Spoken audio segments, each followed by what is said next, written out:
धन्यवाद करते हैं, वो हमारे बीच में मौजूद है, वो हमारे बीच में मौजूद है। आज तू हमसे बात कर, हमें सिखा लिग्रदीना ओंदो सीरिया यगीमा सोंधोरी एलरे। कानों को खोल दे प्रभु, कानों को खोल दे प्रभु, बुद्धि को खोल दे प्रभु, समझ को खोल दे प्रभु। तेरी महिमा को प्रकट कर दे खुदाबंद, तेरे जलाल को प्रकट कर दे प्रभु, तेरे तेज को प्रकट कर दे खुदाबंद। तेरी अग्नि के द्वारा हर गंदगी नाश हो जाए, हर मलिनता नाश हो जाए, हर बुराई बदकारी नाश हो जाए, और प्रभु हम निर्मल और शुद्ध हो जाए तेरी महिमा के लिए, तेरी महिमा के लिए, तेरी महिमा के लिए, तेरी महिमा के लिए पिता। तेरी महिमा, तेरा प्रकर्म, तेरा जलाल युगानुयुग का है। और अब समय है कि जब कलीसिया उस अथॉरिटी में, उस पावर में उठकर राज्य को खुदावंद प्रकट कर सके, तेरी महिमा को प्रकट कर सके, तेरे तेज को प्रकट कर सके, और खुदावंद निर्बुद्धियों का मुंह बंद कर सके। इस शंदीरी में किया ओंदीरी ओंदोरे के देने उन सरी अंदर रगे दी नमासेरिया ओ देने खेल रोगो दू नजेरिया ओ शल रेगे ने में सोरिया ओ दाना खाल रगो देने में सेरिया। ओ प्रभु अलौकिक इंतजाम कर, अलौकिक रीति से मार्ग खोल, अलौकिक रीति से कार्य कर इन दिनों के अंदर प्रभु। अंतिम दिनों का अभिषेक उडेला जाए। ओ जिक्रिय दू नजेरिया, हर प्रकार की गड़बड़ियां, हर प्रकार की वो भरमाने वाली स्पिरिटें नाश की जाए यीशु के नाम से, नाश की जाए यीशु के नाम से, नाश की जाए यीशु के नाम से। बहुत सारे पर्दे जो मनों पे पड़े हुए हैं, पर्दे जो बुद्धियों को बंद करके रखे हैं, वो नाश हो जाए यीशु के नाम से। यदि न खम सोरू ओ शेरिया ओ दाना खम सिक्रिया, प्रभु तेरा आत्मा ओ रिवील करे, रिवील करे, रिवील करे, रिवील करे। यीशु हम तेरी महिमा को उठाते हैं प्रभु, तेरी महिमा को उठाते हैं प्रभु, तेरी महिमा को उठाते हैं। वही आकाश और पृथ्वी का करता है, और ये बात दुनिया जान जाए तेरी महिमा के लिए। धन्यवाद खुदाबंद, हम तेरा धन्यवाद करते हैं। आज हमें सिखा प्रभु, हमसे बात कर खुदाबंद। तेरा कलाम हमारे हृदय के पट्टियों के ऊपर जब आज लिखा जाए, सच में ये 100 गुना फल लेकर आए। तेरी महिमा प्रकट हो, तेरी महिमा प्रकट हो, तेरी महिमा प्रकट हो। हम धन्यवाद करते हैं, सारा आदर आपको देते हैं, सारी महिमा आपको देते हैं। यीशु मसीह नासरी के नाम से हम मांग लेते हैं। आमेन, आमेन, आमेन, आमेन। जोरदार ताली मारकर हम पिता, पुत्र, पवित्र आत्मा का धन्यवाद करें। वो हमारे बीच में आए, हम सब बैठ जाए।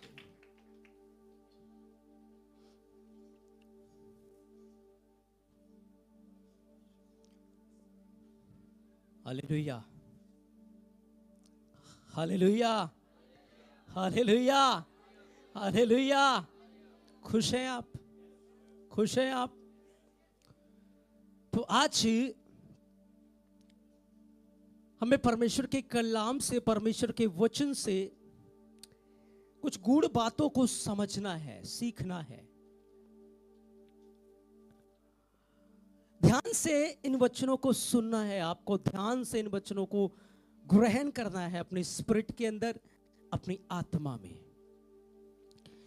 क्योंकि जो वचन मैं आपको इन दिनों में दे रहा हूं, वो आपको आने वाले दिनों में सहायता करेगा, वो आपको मदद करेगा उन परिस्थितियों में, उन हालातों में खड़े रहने के लिए। जब आप उन हालातों का, उन परिस्थितियों का सामना करोगे, तब ये वचन जो आपके हृदय के अंदर है आपको याद आ जाएगा। उस समय ये वचन आपको याद आएगा, और फिर आप पजल नहीं होगे कि क्या करना है, परेशान नहीं होगे कि क्या करना है। आपको याद होगा कि हमने ये सुना है और हमें ये वचन के अनुसार करना है। Hallelujah, hallelujah. तो प्रभु अपनी कलीसिया को इन दिनों में तैयार कर रहे हैं। आने वाले दिनों में हमें तैयार होना है एक आत्मिक युद्ध के लिए। बाइबल कहती है हमारी एक आत्मिक युद्ध है, हमारा एक आत्मिक युद्ध है, हम आत्मिक युद्ध में रहते हैं। लेकिन आने वाले समय में हमें और ज्यादा प्रिपेयर होना है और ज्यादा तैयार होना है। किसके लिए? किसके लिए? किसके लिए? किसके लिए? आत्मिक युद्ध करने के लिए। आत्मिक युद्ध। क्योंकि जब तक आप आत्मिक युद्ध करना नहीं सीखोगे, आप बार बार घायल होते रहोगे। आप बार बार घायल होगे, जख्म भरेंगे, फिर शुरू करोगे, फिर घायल होगे। लेकिन यदि आप आत्मिक युद्ध करना सीख लोगे तो आप आगे बढ़ते जाओगे। आप आगे बढ़ते जाओगे, आपको कोई रोक नहीं पाएगा। Hallelujah, hallelujah. वचनों में चलेंगे। इफिसियां 6 अध्याय उसके 10 से 13 वचन को जल्दी से हम पढ़ेंगे। Thank you Jesus. आत्मिक युद्ध के हथियार। इसलिए प्रभु में और उसकी शक्ति के प्रभाव में बलवंत बनो। परमेश्वर के सारे हथियार बांध लो। कि तुम शैतान की युक्तियों के सामने खड़े रह सको। क्योंकि हमारा यह मल्ल युद्ध लहू और मांस से नहीं है, परंतु प्रधानों से और अधिकारियों से और इस संसार के अंधकार के हाकिमों से और दुष्ट की आत्मिक सेनाओं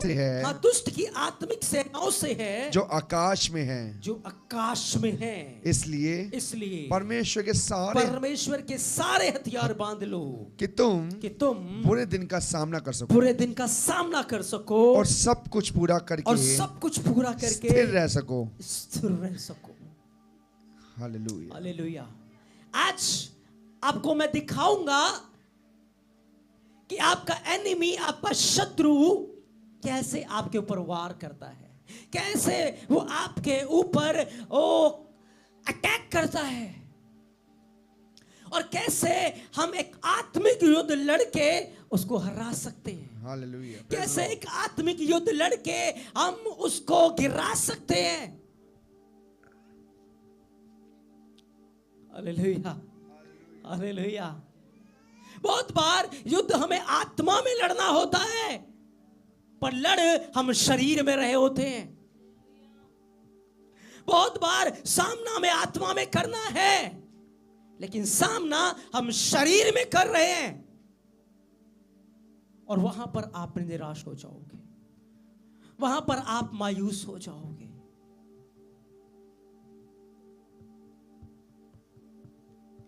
लड़ना कहां है? आत्मा में। लड़ कहां रहे हैं? शरीर में।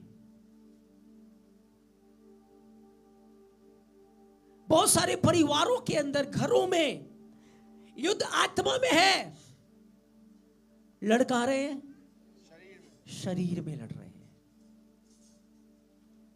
और जब तक आप शरीर में लड़ोगे, आप घायल होगे, आपको चोट लगेगी, आपको दर्द होगा। लेकिन जिस दिन आप आत्मा में लड़ना सीख लोगे, उस दिन से आप चोटिल होना खत्म हो जाएगा। आपको चोट लगना खत्म हो जाएगा, आपका घायल होना खत्म हो जाएगा। उस दिन से आपकी जिंदगी बदल जाएगी। हालेलुया। उस दिन से आपका नजरिया बदल जाएगा, उस दिन से आपकी सोच बदल जाएगी, उस दिन से आपका जीवन बदल जाएगा।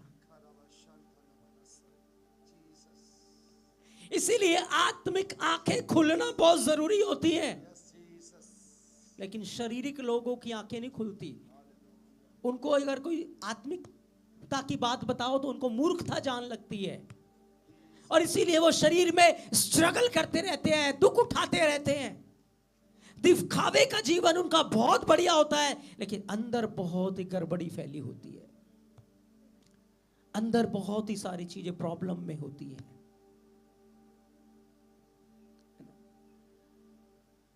हमारी लड़ाई जो है वो आत्मिक है, वो शारीरिक नहीं है, वो स्पिरिचुअल है, वो शारीरिक। बहुत बार हम अपनी एनर्जी को खराब करते रहते हैं, बोलने में, समझाने में, डांटने में, कहने में, अपनी पावर को वेस्ट करते रहते हैं। जिसको बोलना है उसको नहीं बोल रहे हैं, जहां कहना है वहां नहीं कह रहे हैं, जहां नहीं मत्था मारना वही मार रहे हो। पत्थर के ऊपर अगर सिर मारोगे क्या होगा? सिर तो आपका ही फूटेगा ना।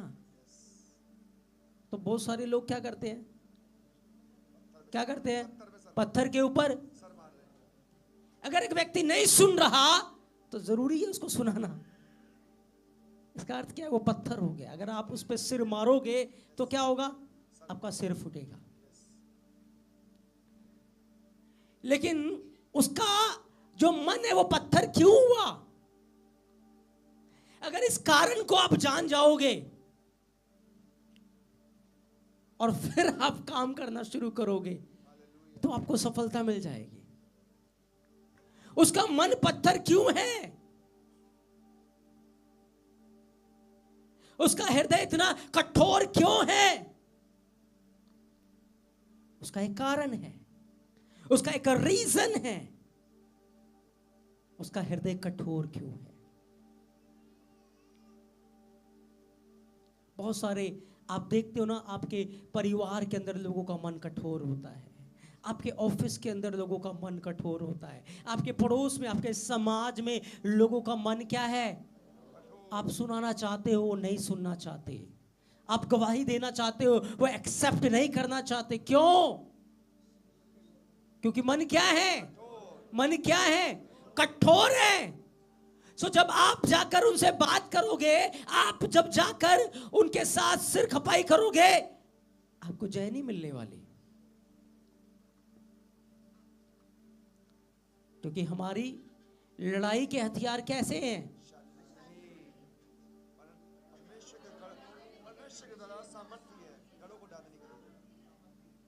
हालेलुया। अच्छा, बाइबल के अंदर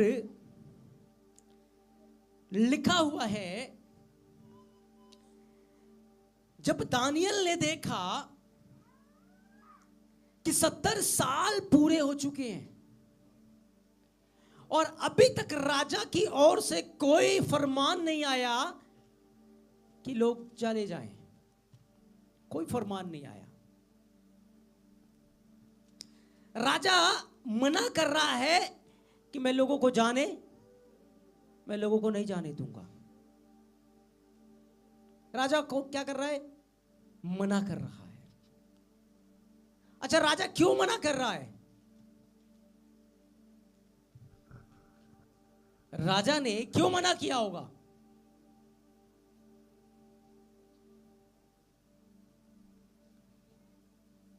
राजा ने क्यों मना किया होगा?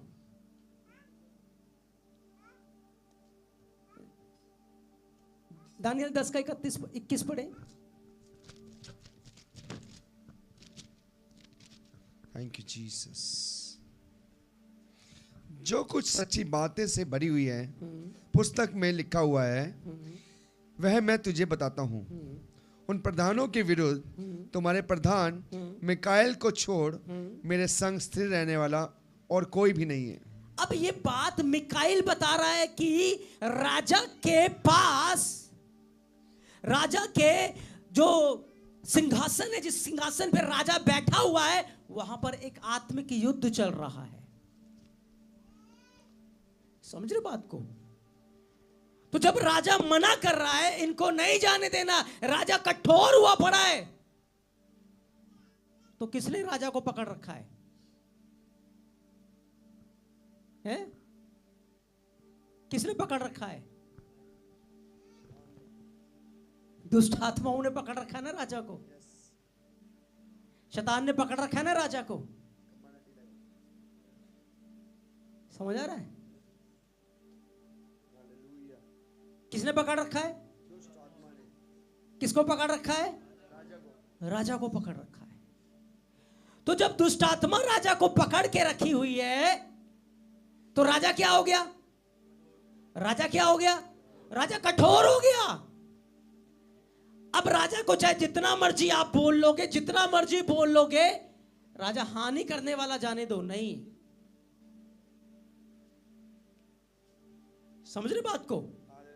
पर सामने लोगों को नजर कौन आएगा? राजा। कौन दुश्मन नजर आ रहा है?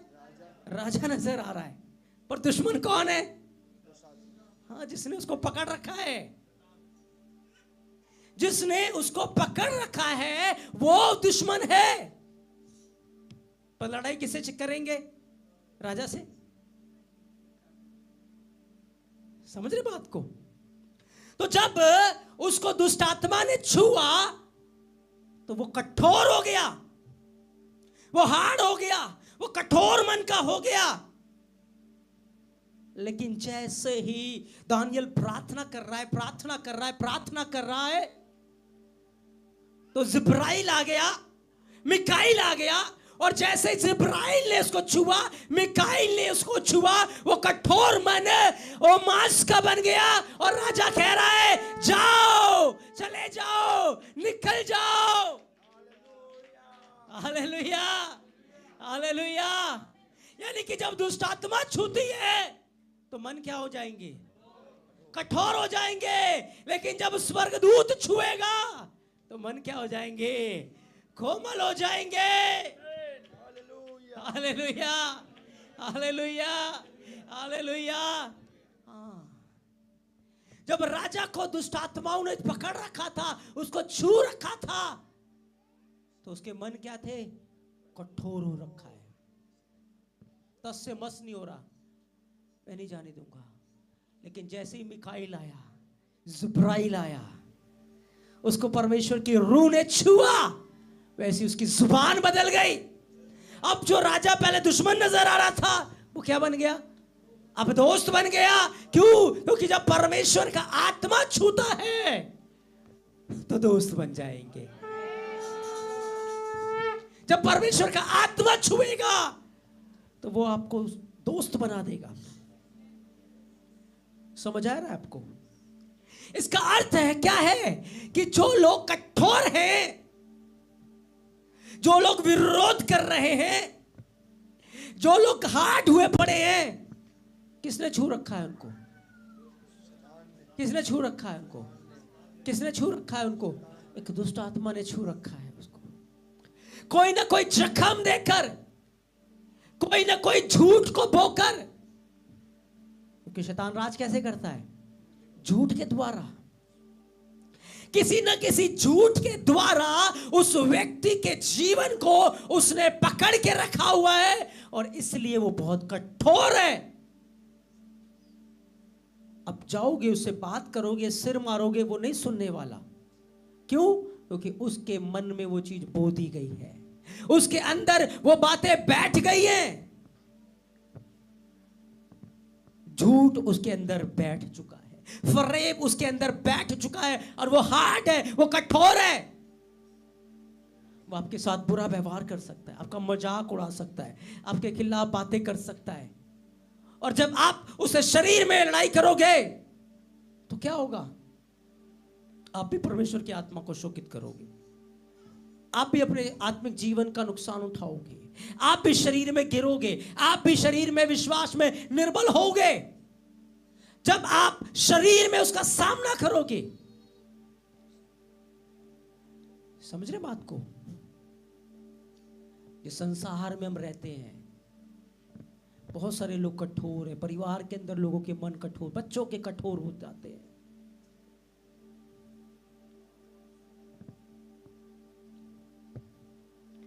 जवानों के मन कठोर क्यों होते हैं? क्योंकि उनके अंदर एक झूठ बोया गया है कि मजा संसार में ही आता है। उन्होंने कभी परमेश्वर की प्रेजेंस में उस आनंद को चखा ही नहीं है। जिस दिन वो उस झूठ से आजाद होंगे, उससे वो पूरी तरीके से फ्री हो जाएंगे।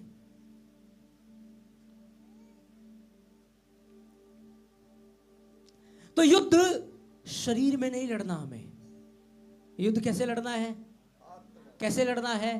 कैसे लड़ना है? आत्मा में लड़ना है। और जैसे जैसे आप आत्मा में युद्ध लड़ना शुरू करोगे, वैसे वैसे आप प्रबल होना शुरू होगे, आप फतेह पाना शुरू होगे। जो व्यक्ति आज कठोर हुआ पड़ा है, क्यों है? क्योंकि दुष्ट आत्मा ने उसको छू रखा है, उसको पकड़ रखा है। लेकिन जब आप प्रार्थना करनी शुरू करोगे, आप आत्मिक हथियार उठाना शुरू करोगे, आप घुटने टेकना शुरू करोगे, आप उसके साथ प्रेम का व्यवहार करना शुरू करोगे, आप उसकी बुराई के बदले उसके साथ बुराई नहीं करोगे, उसकी गाली के बदले आप गाली नहीं दोगे, उसके अपमान के बदले आप अपमान नहीं करोगे, तो क्या होगा? जो झूठ उसके अंदर बोया गया है वो उखाड़ा जाएगा, और उसके साथ वो दुष्ट आत्मा भी उसको छोड़कर जाएगी। परमेश्वर का आत्मा उसको छुएगा, और वही जो आज दुश्मन है दोस्त बन जाएगा, वही आपके साथ खड़ा हो जाएगा, उसी का जीवन बदल के रख दिया जाएगा। Hallelujah, hallelujah. ये आत्मिक युद्ध है जो लहू और मांस से नहीं है, लेकिन अंधकार के हाकिमों से है, अंधकार की हुकूमतों के साथ है, जो हमें इन दिनों में लड़ना पड़ेगा। आने वाले समय में हमें लड़ना पड़ेगा। बुराई के बदले बुराई नहीं करनी, गाली के बदले गाली, विरोध के बदले विरोध। आत्मिक युद्ध, आत्मिक युद्ध, आत्मिक युद्ध। क्योंकि जब आप प्रार्थना करोगे, प्रभु का दूत उस व्यक्ति को छुएगा, परमेश्वर का आत्मा उस व्यक्ति को छुएगा, और जब परमेश्वर का आत्मा उस व्यक्ति को छुएगा, उसका हृदय बदल जाएगा, उसका जीवन बदल दिया जाएगा।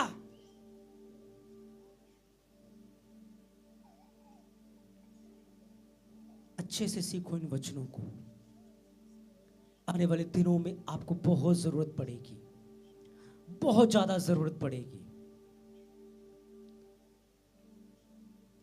बुराई का सामना आपको करने नहीं जाना, आपको अवसर देना है कि स्वर्गदूत लड़े, परमेश्वर के एंजल लड़ाई को लड़े। आपको अवसर देना है, आपको इंतजार करना है, आपको प्रार्थना करनी है, आपको परमेश्वर के हथियारों को उठाना है। परमेश्वर के हथियार क्या है? पवित्र आत्मा के 9 फल, प्रेम, आनंद, धीरज, कृपा, भलाई। हाँ, ये वो हथियार हैं जो किसी कैसे व्यक्ति को बदल के रख देते हैं। जब यीशु मसीह इस दुनिया के अंदर आया, कैसे आया? क्या लेके आया? क्या लेके आया? क्या लेके आया? क्या लेके आया? वो प्रेम को लेकर आया।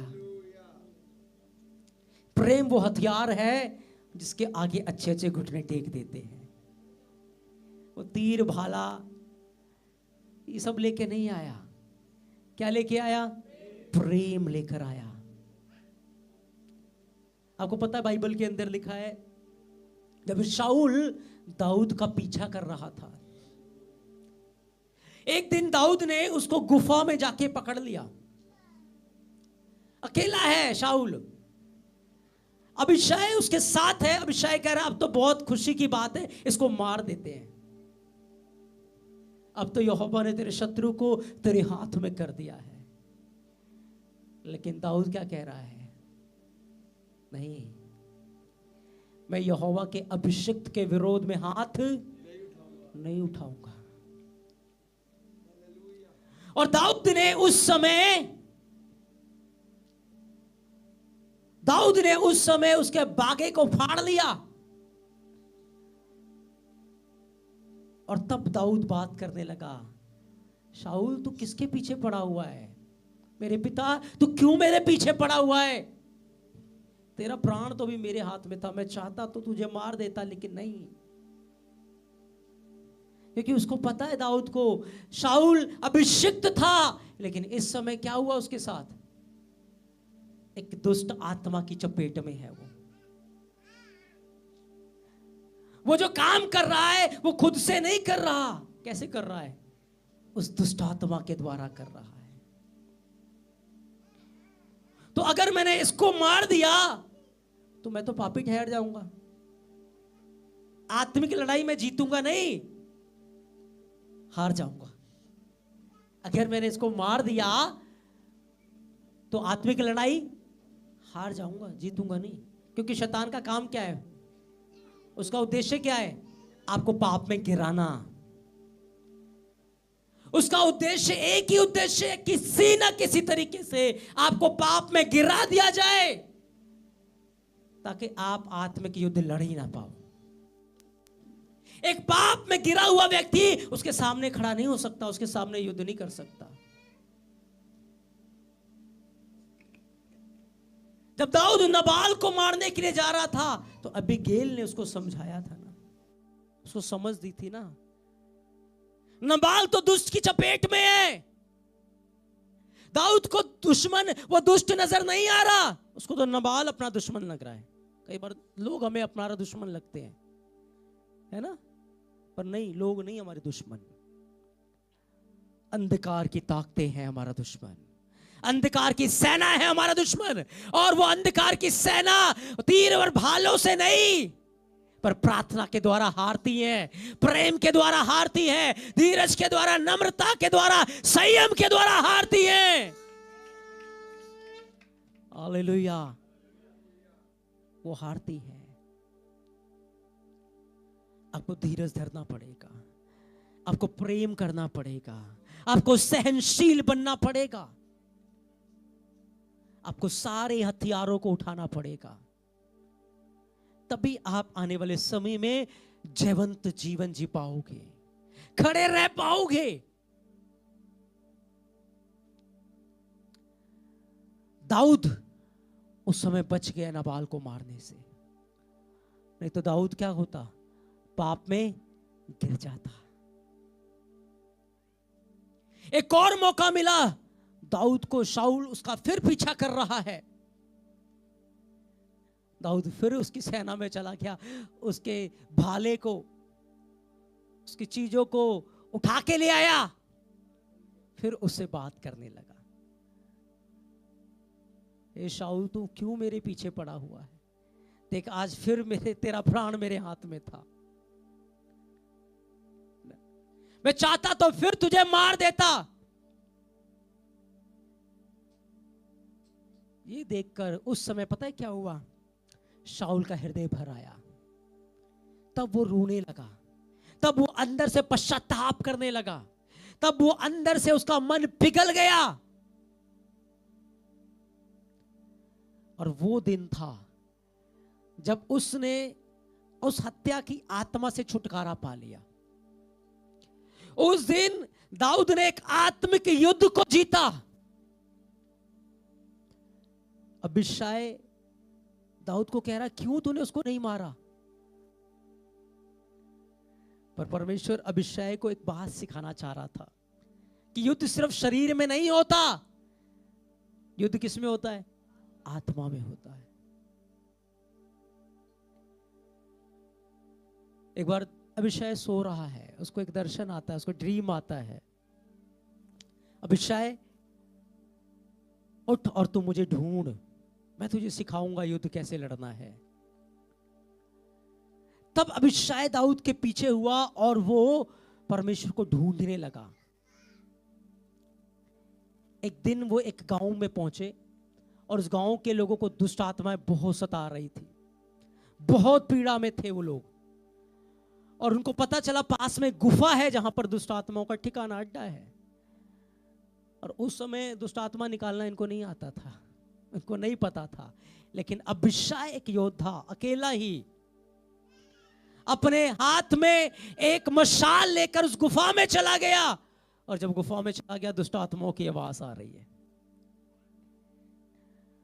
और जब गुफा में पहुंचा, वो चिल्लाने लगा, यहोवा मेरी ज्योति है, यहोवा मेरी ज्योति है, यहोवा मेरी ज्योति है।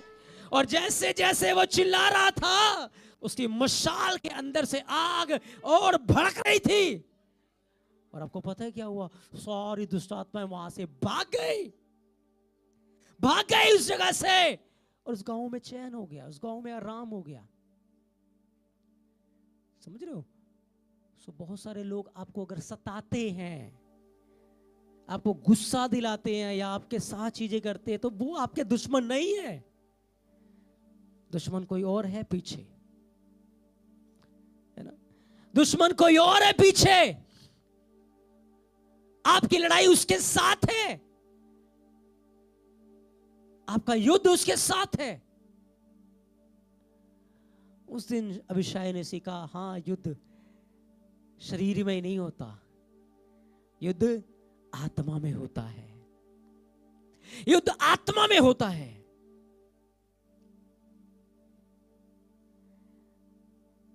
और उस दिन के बाद बाइबल कहती है कि शाऊल ने फिर दाऊद का पीछा नहीं किया। फिर जो शाऊल है वो दाऊद के पीछे नहीं आया, क्योंकि उस दिन के बाद वो उस आत्मा से आजाद हो गया। मेरे प्रियो, आपको समझना पड़ेगा इन बातों को।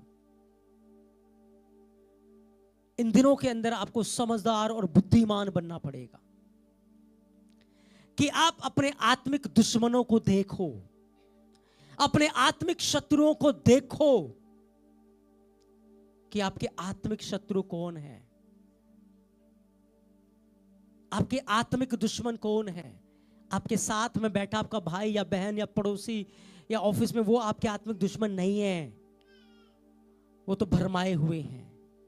उन्हें तो किसी ने पकड़ के रखा हुआ है, किसी की चपेट में है, और वो आपकी प्रार्थना के द्वारा आजाद हो सकते हैं, आपके चरित्र के द्वारा, आपके स्वभाव के द्वारा वो आजाद हो सकते हैं, आपके प्रेम के द्वारा वो आजाद हो सकते हैं, आपके सैक्रिफाइस के द्वारा वो आजाद हो सकते हैं। Hallelujah, hallelujah. इसीलिए पौलुस सिखाता है, बुराई से मत हारो, परंतु क्या करो? भलाई से बुराई को जीत लो, भलाई से बुराई को जीत लो।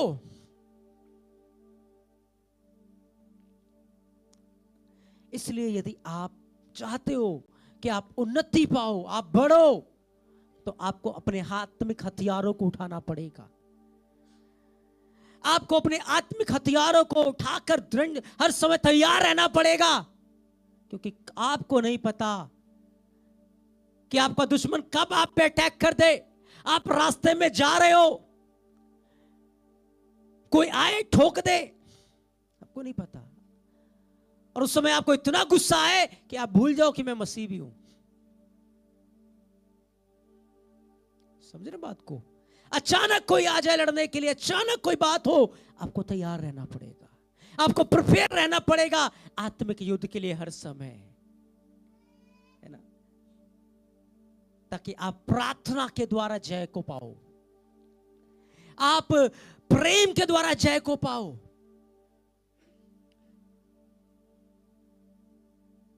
आत्मिक हथियार, आत्मिक हथियार। पुराना नियम कहता था क्या? जो पाप जान पाप करेगी वो नाश कर दी जाएगी। जब उस पाप में पड़ी हुई औरत को यीशु मसीह के पास लेकर आया गया, गुरु हमने इसे व्यभिचार में पकड़ा है, व्यवस्था कहती इसको मार दिया जाए। क्या कर रहे हैं वो? उस औरत को मार रहे हैं, लेकिन उस औरत के पीछे तो दुष्ट आत्मा है, उसको कोई नहीं देख रहा है। उस औरत के पीछे जो व्यभिचार की आत्मा है, उसको कोई नहीं देख रहा, लेकिन मेरा यीशु उस व्यभिचार की आत्मा को देख रहा है। मेरा यीशु मसीह उस पाप की आत्मा को देख रहा है। हम तुरंत जज करते हैं, ये व्यक्ति ऐसा है, ये व्यक्ति वैसा है। उसको हम देखते हैं, उसके पीछे कौन है उसको हम नहीं देख रहे, उसको नहीं देख रहे। इसीलिए हम शरीर में ही लड़ते भिड़ते रहते हैं, क्योंकि हम आत्मा में देख ही नहीं पाते कि एक्चुअल दुश्मन कौन है, एक्चुअल शत्रु कौन है। तभी यीशु मसीह ने उनके मन की कठोरता के कारण कहा, जिसने भी इसके समान पाप ना किया हो वो पहला पत्थर मारे। एक एक करके सब छोड़ के चले गए। क्यों? सबने ही व्यभिचार किया था। लेकिन यीशु मसीह ने उस औरत को प्यार किया। यीशु मसीह ने उसके अंदर की उस शत्रु को, उस स्पिरिट से उसको आजाद किया। और यीशु ने कहा, बेटी आगे से पाप, आगे से पाप। यीशु मसीह ने सजा दी, और उस औरत को नहीं, उसके अंदर उस अशुद्ध आत्मा को, उस व्यभिचार की आत्मा को उसके अंदर से निकाल के उस औरत को आजाद कर दिया। Hallelujah, hallelujah, hallelujah. उसको आजाद कर दिया गया।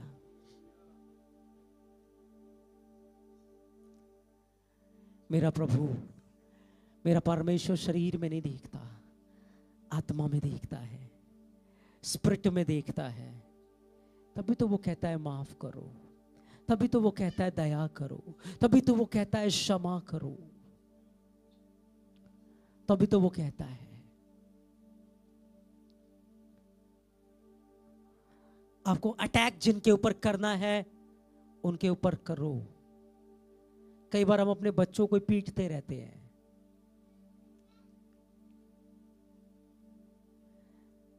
है ना, उन्हें कोसते रहते हैं, बुरा भला कहते हैं। अरे आपने इतना कोसा है, इतना बुरा भला कहा है, प्रार्थना कितनी देर की है उनके लिए?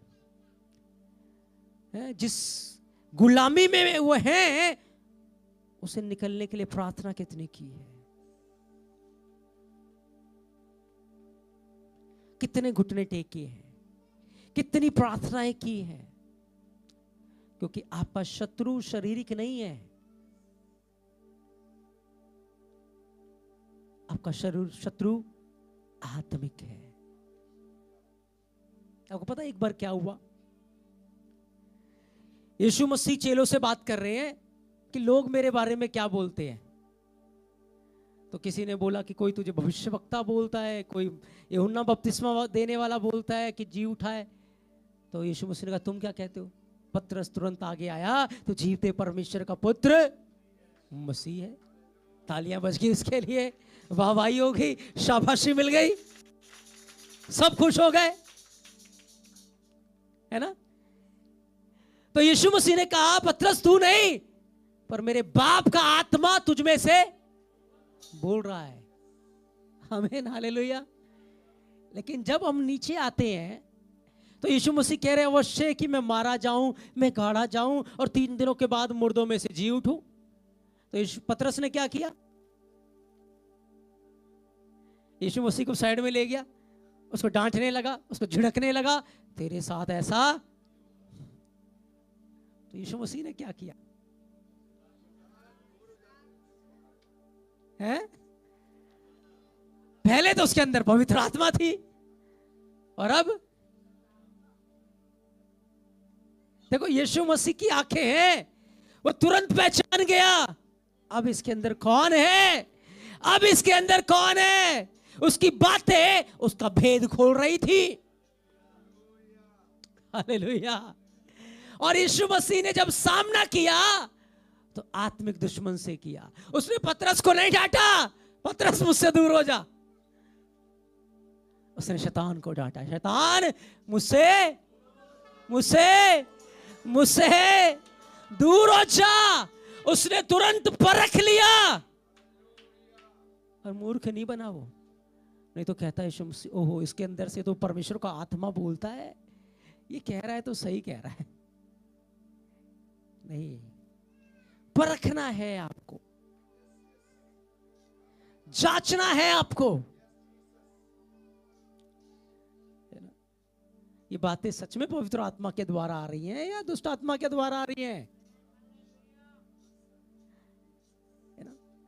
परखना है, जांचना है।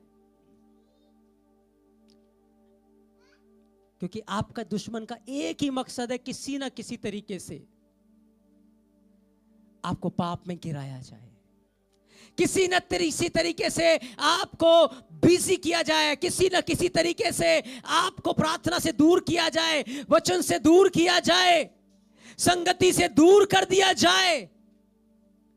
उसका एक ही मकसद है, एक ही मकसद है। आप जब देख लोगे आपको तुरंत अंदाजा मिल जाएगा, अगर आप आज इन वचनों को हृदय में रख लोगे, मनन कर लोगे, याद कर लोगे कि ये व्यक्ति जो मुझसे लड़ने के लिए आ रहा है, या ये व्यक्ति जो रिएक्ट कर रहा है, ये किसकी अधिकार और सामर्थ्य से कर रहा है, मुझे क्या इसके साथ उलझना है या ऐसे निकलना है। ये व्यक्ति जो कठोर है, क्यों कठोर है?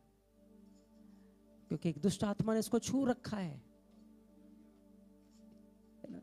एक अंधकार ने इसको घेर रखा है, इसलिए इतना हार्ड हो चुका है, इसलिए ये इतना कठोर हो चुका है कि मैं इसको कितना मर्जी कह लूं, ये सुन के राजी नहीं है। तब हमारी प्रार्थनाएं काम करती हैं, और जब हम प्रार्थना करते हैं तो क्या होगा? प्रभु का आत्मा उसको छुएगा, और जैसे परमेश्वर का आत्मा उसे छुएगा उसका जीवन बदल जाएगा। तो आत्मिक युद्ध कैसे लड़ा जाता है? हैं? कैसे लड़ा जाता है? घुटने टेक कर। कैसे लड़ा जाता है? कैसे लड़ा जाता है? घुटने टेक कर। दूसरी बात, अपने स्वभाव को, अपने चरित्र को प्रभु यीशु मसीह के जैसा बना के। अगर आप घुटने तो टेकते हो लेकिन स्वभाव खराब है, चरित्र गलत है, तो काम नहीं करेगा वो, है ना? प्रभु को काम करने देना है, यीशु मसीह को काम करने देना है। ये प्रभु मैं तो नहीं बदल पा रहा इसके मन को, ये कठोर हुआ पड़ा है, लेकिन आप बदल सकते हैं, आपसे हो सकता है, आपके लिए कुछ भी असंभव नहीं है। ऐसे आत्मिक युद्ध आपको लड़ना है, आत्मिक वार में आपको आना है, और शारीरिक युद्धों से, शारीरिकता के जो काम है, शारीरिकता के जो व्यर्थ की बातें हैं ना, उनसे आपको बाहर निकलना है, उनसे आपको बाहर निकलना है और प्रभु की संगति में बढ़ना है, यीशु मसीह की संगति में बढ़ना है। फिर देखना कि जो बात नहीं सुन रहे थे ना, वो खुद पीछे आएंगे, खुद आएंगे। हमें बताओ, खुद आएंगे। वो जो बच्चे नहीं सुनते थे ना, वो खुद आएंगे, वो खुद आएंगे। क्यों? क्योंकि वो अभी तक चपेट में है किसी के, कठोर है, लेकिन जब प्रभु का आत्मा उसे छुएगा वो कोमल बन जाएगा, वो बदल के रख दिया जाएगा।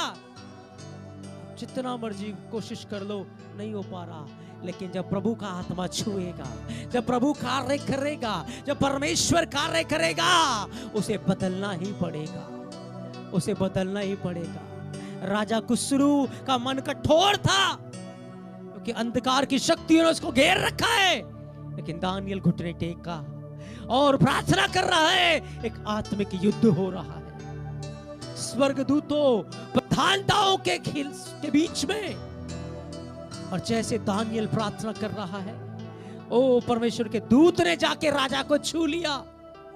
परमेश्वर के दूत ने राजा को जब छुआ, दानियल आत्मिक युद्ध को जीत गया, दानियल जीत गया। और उसी राजा ने कहा, जाओ सब ले जाओ, और जितना और चाहिए भवन को बनाने के लिए वो भी ले जाओ, और यरूशलेम में जाकर यहोवा के नाम के लिए उसका भवन बनाओ, उसकी महिमा करो, उसके बड़े नाम को ऊंचा उठाओ। इसलिए मेरे प्रियो, यदि गुस्सा करना है ना, तो उन लोगों के ऊपर मत करो जो आपके विरोध में है। गुस्सा करना है तो उन पार्टियों के ऊपर मत करो, उन हुकूमतों पे मत करो। गुस्सा करना है तो अंधकार की शक्तियों पर करो, अंधकार की हुकूमतों पर करो, शैतान के ऊपर करो, उसके ऊपर गुस्सा करो, क्योंकि हमारी लड़ाई उसके साथ है, हमारा युद्ध उसके साथ है, और जय देने वाला पवित्र आत्मा हमारे साथ है। वचन कहता है जब शत्रु महानदी के समान चढ़ाई करेगा, तब यहोवा का आत्मा उनके विरोध में झंडा खड़ा करेगा और वो हमें प्रबल करेगा, वो हमें जयवंत करेगा। ओ, जब यीशु मसीह देख रहा है लोग कड़वाहट की आत्मा से उससे नफरत कर रहे हैं, सलीब के ऊपर उसके मुंह पे थूक रहे हैं, यीशु देख रहा है ये कड़वाहट की आत्मा से भरे हुए हैं, यीशु देख रहा है ये दुष्ट आत्माओं से भरे हैं। यीशु मसीह ने आत्मिक युद्ध किया, उसने कहा है बाप इन्हें माफ कर दे, ये नहीं जानते ये क्या करते, क्योंकि दुष्ट आत्माओं ने इनकी आंखों को बंद किया हुआ है, इनकी आंखों को अंधा किया हुआ है, ये नहीं देख पा रहे जीवन के कर्ता को, ये नहीं देख पा रहे उद्धार कर्ता को। और जब यीशु ये बातें बोल रहा है तब डाकू का हृदय पिघल गया और डाकू ने कहा प्रभु जब तुम अपने राज्य में जाए तब मेरी सुधि लेना, मेरी सुधि लेना। एक व्यक्ति ने उसकी आवाज को सुना और वो अशुद्ध आत्मा से बाहर आ गया, वो आजाद हो गया। मेरे प्रियो, जरूरी नहीं है आत्मिक युद्ध हम दुष्ट आत्माओं को डांट कर निकल के ही हो। जरूरी है आत्मिक युद्ध परमेश्वर के प्रेम के द्वारा लड़ा जाए, विश्वास के द्वारा, सहनशीलता के द्वारा, नम्रता के द्वारा, प्रार्थना के द्वारा लड़ा जाए, ताकि हम उन लोगों को दुष्ट के राज्य में से निकालकर परमेश्वर के किंगडम में लेकर आने पाए, परमेश्वर के किंगडम में लेकर आने पाए, उसके किंगडम में, उसके राज्य में लेकर आने पाए। हमारे लड़ाई के हथियार शारीरिक नहीं है, लेकिन वो आत्मिक है कि वो गढ़ों को ढा दे, वो गढ़ों को ढा दे, वो गढ़ों को ढा दे। आज लोगों का मन कठोर इसलिए है क्योंकि दुष्ट आत्मा ने उनको छू रखा है, एक झूठ उनके अंदर बोया गया है, एक कड़वाहट उनके अंदर रखा गया है, एक झूठ उनके अंदर है। लेकिन जब मैं और आप सत्य में खड़े रहेंगे, सत्य में बने रहेंगे, सच्चाई से उनको प्यार करते रहेंगे, तो वो झूठ उखाड़ा जाएगा, वो नफरत उखाड़ा जाएगा, वो कड़वाहट उखाड़ा जाएगा और परमेश्वर उनके जीवन को बदल देगा।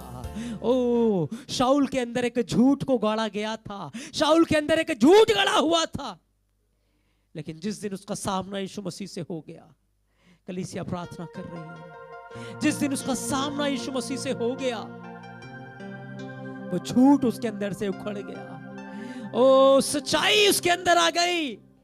और जो कहता था यीशु मर गया है, वही कहता है यीशु मसीह जिंदा है, यीशु मसीह जिंदा है, यीशु मसीह जिंदा है, यीशु मसीह जिंदा है।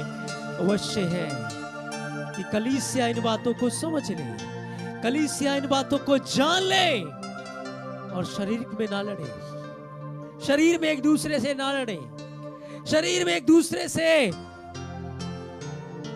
ना युद्ध करें, पर आत्मिकता में प्रभु की ओर देखना शुरू करें, यीशु मसीह की ओर देखना शुरू करें। प्रभु मैं नहीं बदल सकता, लेकिन तू सब कुछ कर सकता है, तू सब कुछ कर सकता है, तू सब कुछ कर सकता है परमेश्वर, तू सब कुछ कर सकता है, तू सब कुछ कर सकता है, तू सब कुछ कर सकता है पिता, तू सब कुछ करने वाला परमेश्वर है, तू सब कुछ करने वाला परमेश्वर है, तू महान परमेश्वर है, तू दयावंत परमेश्वर है, तू करुणा निधान परमेश्वर है, तू सब प्राणियों का परमेश्वर है, तू दयावंत परमेश्वर है, तू सब कुछ कर सकता है। हालेलुया। जल्दी से एक वचन को पढ़ेंगे, उसके बाद हम प्रार्थना में जाएंगे। तो चाहता मैं इस वचन को आपसे शेयर करूं, जल्दी से पढ़े आजरा 9 अध्याय 5 वचन को, आजरा 9 अध्याय 5 वचन, आजरा 9 अध्याय 5 वचन। आजरा की किताब 9 अध्याय 5 वचन। जब इजरायली लोग बाबुल की गुलामी से वापस लौटे तो लोगों के मन कठोर थे, लोगों के हृदय बहुत हार्ड हैं, बहुत कठोर हैं। कोई आ नहीं रहा आगे काम करने के लिए, कोई आ नहीं रहा हाथ बढ़ाने के लिए। तब बाइबल कहती है, आजरा लिखा है, परंतु सांझ की भेंट के समय, हालेलुया, परंतु सांझ की भेंट के समय, सांझ की भेंट के समय मैं वस्त्र और बागा फाड़े हुए उपवास की दशा में उठा, फिर घुटने में के बल झुका, फिर घुटनों के बल झुका, और अपने हाथ अपने परमेश्वर यहोवा की ओर, और अपने हाथ अपने परमेश्वर यहोवा की ओर फैलाकर कहा, हे परमेश्वर, मुझे तेरी ओर आना, मुझे तेरी ओर मुंह उठाना। अपना मुंह उठाते लाज आती है, हाँ, मुझे लज्जा आती है। वो पश्चाताप कर रहा है, वो गिड़गिड़ा रहा है परमेश्वर के आगे। मंदिर के अंदर कितने लोग हैं?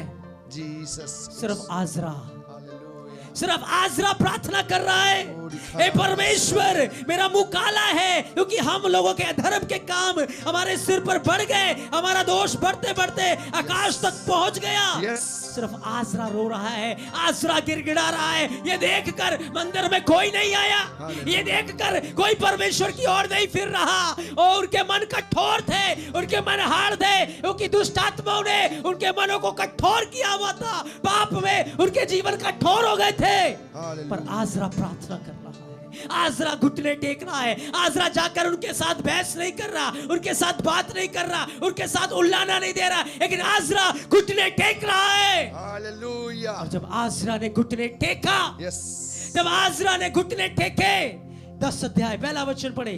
जीसस, क्या हुआ?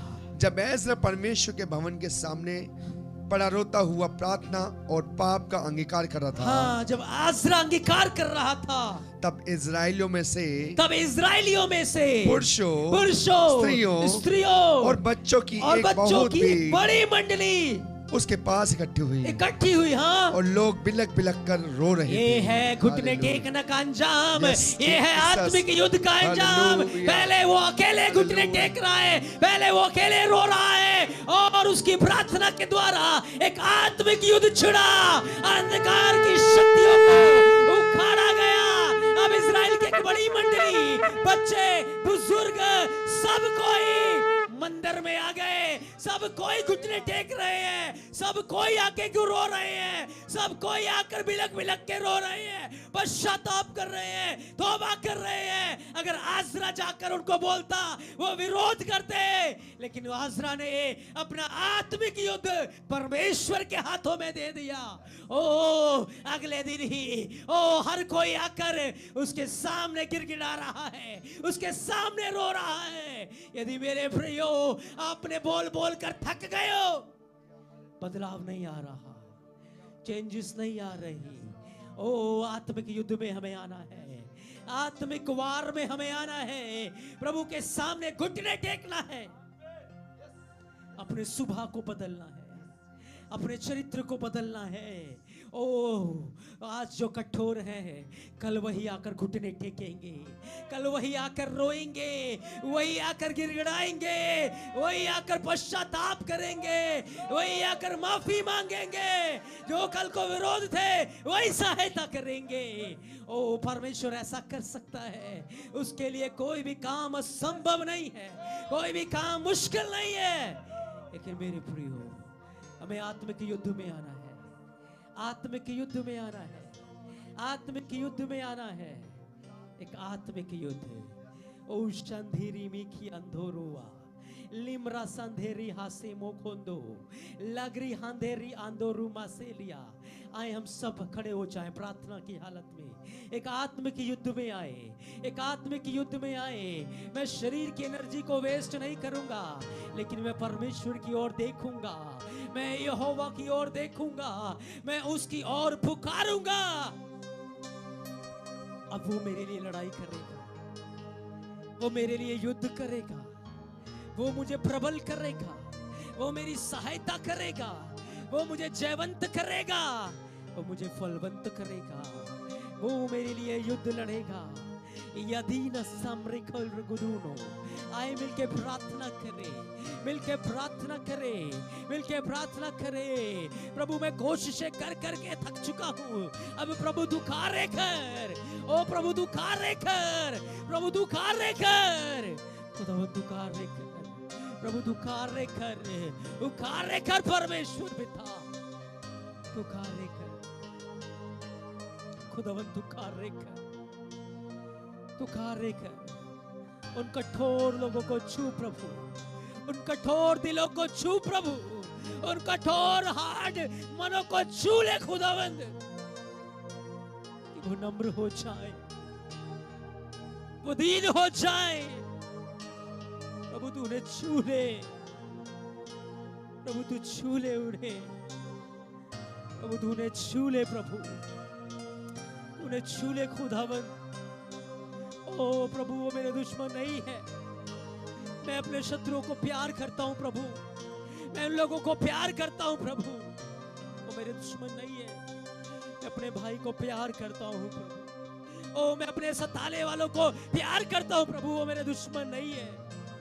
खुदा उन्हें छू ले प्रभु, उन्हें छू ले प्रभु, तो उनकी जिंदगी को बदल दे प्रभु, उनकी जिंदगी को बदल दे, उनकी जिंदगी को बदल दे। हालेलुया,